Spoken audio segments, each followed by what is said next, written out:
जो ये एनडीए 2022 में सेकंड में आया है, एनडीए के सेकंड एग्ज़ाम में क्वेश्चन क्या है, व्हाट इज़ द डायमीटर। हमको डायमीटर फाइंड आउट करना है ऑफ अ सर्कल, एक सर्कल का डायमीटर फाइंड आउट करना है।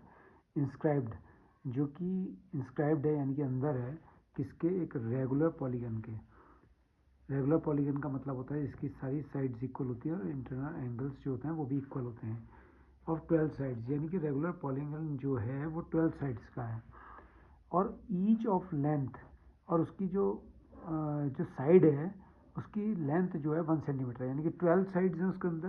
तो 12 साइड्स में हर साइड की लेंथ जो है ईच एंड एवरी साइड जो है उसकी 1 सेंटीमीटर की है।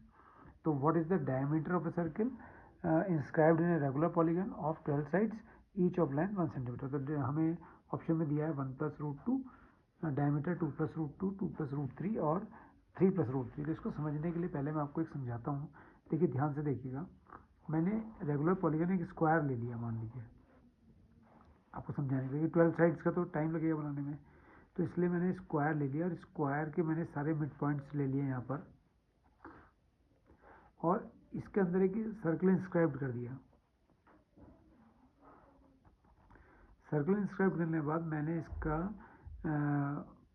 सेंटर ले लिया ओ, और ओ से क्या करा कि जो कॉर्नर्स हैं उन कॉर्नर्स को मिला दिया, ये कॉर्नर्स को ज्वाइन कर दिया और ओ से इसको भी ज्वाइन कर दिया।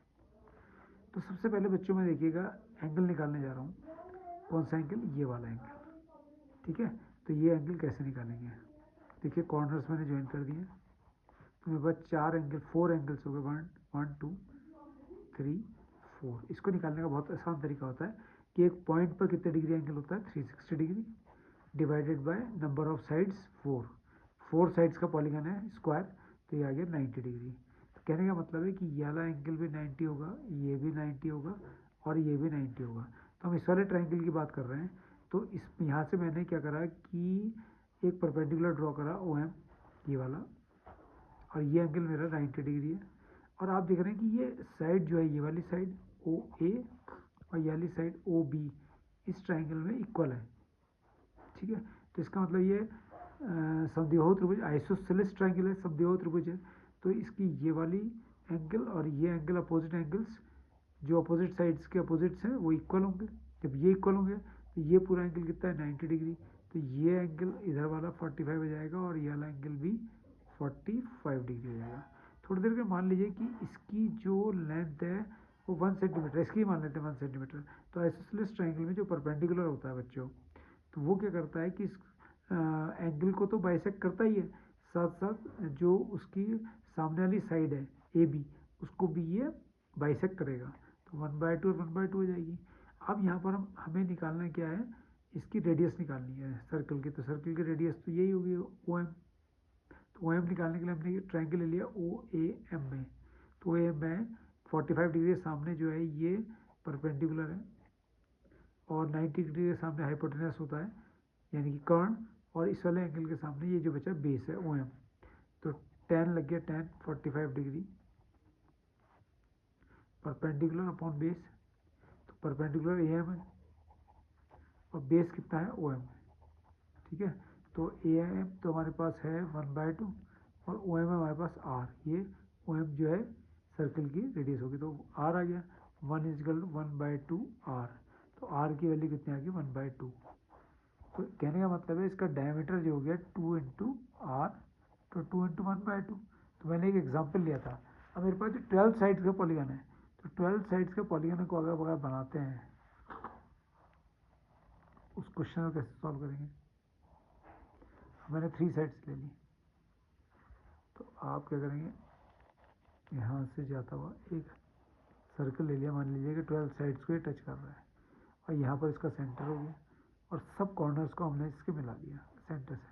तो सबसे पहले एंगल निकालेंगे हम, जो ये वाला एंगल होगा सेंटर का एंगल, एंगल सबटेंडेड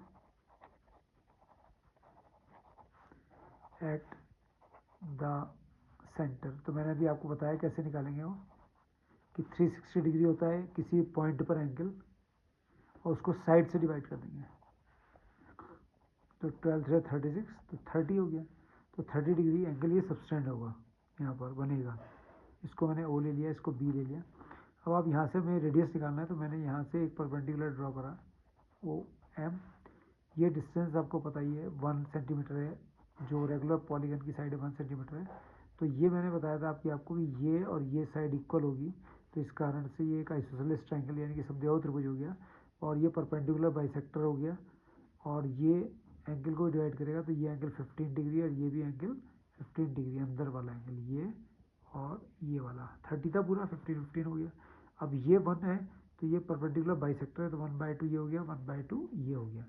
अब हमारे पास ओ से एम तक क्या है, ये रेडियस है, ओ से एम तक ये रेडियस है।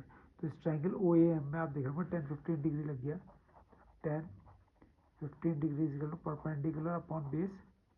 तो परपेंडिकुलर हमारा हो गया ए एम और बेस हो गया O M, A M upon O M. तो ए एम की वैल्यू आपको पता है, तो ए एम 1/2 है, और ओ एम की वैल्यू हमारी आर है, रेडियस है। ओ एम क्या है हमारा, आर है।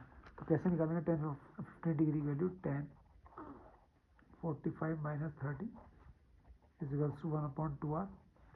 तो 10a माइनस बी का formula 10a minus 10b upon 1 plus 10a और 10b is equals to 1/2r।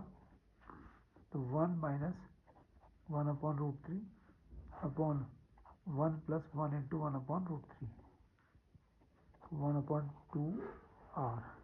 तो ऊपर √3 एलसीएम, तो √3 माइनस 1, और डिनोमिनेटर में भी √3 एलसीएम, तो √3 plus 1 is equals to 1/2r। √3 से √3 कैंसिल हो गया। तो यहाँ पर अगर आप देख रहे हैं √3 minus 1 upon √3 plus 1 is equal to 1/2r। तो आप जानते हैं 2r ही रेडियस होता है, तो 2r को क्रॉस मल्टीप्लाई करके यहाँ ले जाएंगे, इसको यहाँ ले आएंगे। तो 2r की वैल्यू आ गई बच्चों, √3 प्लस 1 यहाँ आ गया,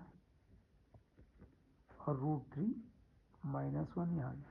√3 माइनस 1 2r की जगह आ गया, √3 प्लस 1 यहाँ चला गया, और 2r ही हमारा डायमीटर होता है, रेडियस का डबल। इसको हमने रेशनलाइज कर दिया, 2r इज इक्वल्स टू, तो √3 प्लस 1 अपॉन √3 माइनस 1, इसको रेशनलाइज करा तो √3 प्लस 1 अपॉन √3 प्लस 1। तो 2r is equals to √3 plus 1 का whole square, A minus B A plus B, तो √3 स्क्वायर माइनस 1 का स्क्वायर। तो r is equals to 3 plus 1 plus 2√3 upon 3 minus 1। तो 2r is equals to 4 plus 2√3 upon 2, 2 common लेके cancel हो जाएगा, तो ये आ गया 2 प्लस √3 बाई 2, 2 से 2 कैंसिल, 2r क्या होता है, diameter is equal to 2 plus √3 centimetre. तो यहाँ पर देखिए 2 प्लस √3 यानी कि ऑप्शन सी से है, 2 प्लस √3 यानी कि ऑप्शन सी।